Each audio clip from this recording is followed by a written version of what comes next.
Salut, bienvenue sur cette nouvelle vidéo du calendrier de l'Avent. Une vidéo par jour jusqu'au 24. Et ça tombe bien, parce qu'on est bientôt le 24. Aujourd'hui, je vais vous dire pourquoi est-ce que j'hésite à renouveler mon pass annuel à Disneyland Paris. La réponse semble simple, mais en vrai, le cheminement est un petit peu plus compliqué. Donc je vous invite à rester avec moi sur cette nouvelle vidéo. Alors restez connectés, générique. Ho, ho, ho! Merry Christmas! Alors déjà, pour remettre les choses dans leur contexte, je suis pass annuel à Disneyland Paris depuis 2018. On est en 2023, on va sur l'année 2024. Donc ça fait déjà un petit moment que j'ai mon premier pass annuel. Premier passage! J'ai eu la chance depuis que je suis très jeune d'aller quasiment tous les ans à Disneyland Paris. Donc on peut dire que je connais plutôt bien le parc. Pourquoi renouveler? Pourquoi ne pas renouveler?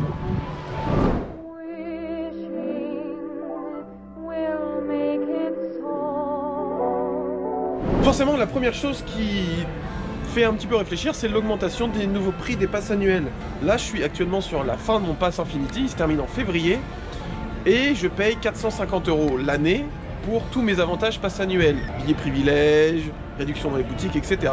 Et en termes d'équivalence, le même pass a pris 200 € pour beaucoup moins de choses, en réalité.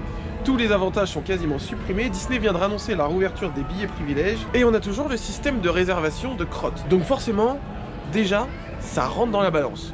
Après, au niveau tarif, on a le moins cher, le bronze à 289 €, le silver à 499 € et le gold à 699 €, soit 45 € par mois. Ça commence à faire un budget. Oh, tous ces visages affamés! Eh bien, vous ne pouviez pas mieux tromper. Tout le monde sait que la meilleure cuisine du monde se déguste ici à Paris. Et ce soir, Rémi, le plus grand cuisinier de la capitale, s'apprête à vous concocter une petite merveille.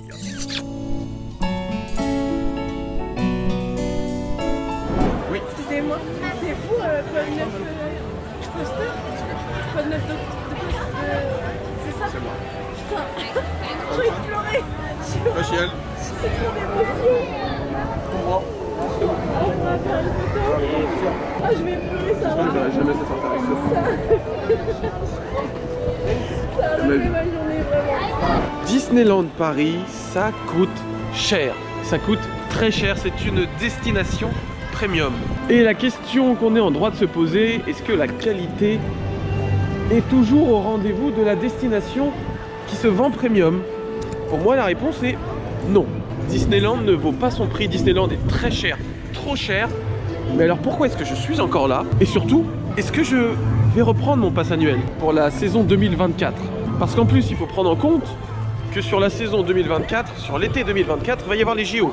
Donc c'est mort, je ne mettrai pas un pied à Paris ni à Disneyland Paris pendant les Jeux Olympiques de Paris 2024. Ça va être un enfer, ne venez pas. Donc ça me coupe déjà 3 mois de mon pass annuel où je ne viendrai pas. Donc est-ce que ça vaut vraiment le coup de reprendre un pass annuel?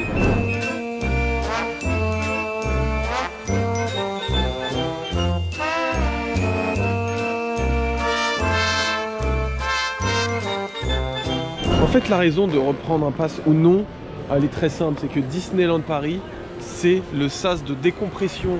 Quand tu as eu une semaine, un mois compliqué, quand tu es fatigué, quand tu as envie de décompresser, de déconnecter, bah en fait c'est simple. Mais tu vas chez Mickey, tu vas à Disney et tu recharges les batteries. Tu te balades, tu te fais plaisir, tu fais des attractions, tu rencontres des gens, des personnages. Et juste ça, est-ce que ça a réellement un prix? Oui, 700 € le prix d'un pass annuel. Mais on peut pas vraiment quantifier le bonheur que ça procure d'aller chez Disney et à quel point c'est important pour de nombreux gens, moi y compris.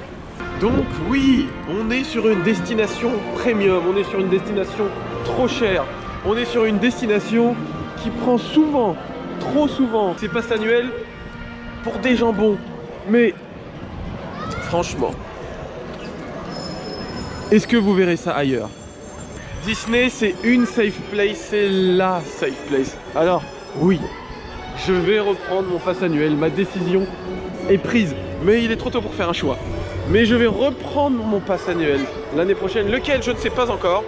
Mais une chose est sûre, oui, je vais reprendre mon pass annuel à Disneyland Paris. Parce que je ne me vois pas faire une année sans aller à Disneyland Paris. Et même pour vous, ça vous fera du contenu et soyez contents, hein. C'est uniquement pour vous que je fais ça. Uniquement.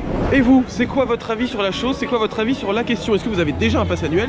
Est-ce que vous allez en prendre un? Est-ce que vous allez renouveler? Je vous attends sous les commentaires de cette vidéo. J'ai hâte d'avoir votre avis et votre point de vue un petit peu sur la question. C'était une des dernières vidéos du calendrier de l'Avent. On se donne rendez-vous demain pour une nouvelle vidéo. C'était Antonin pour la chaîne Quad 9 Coaster.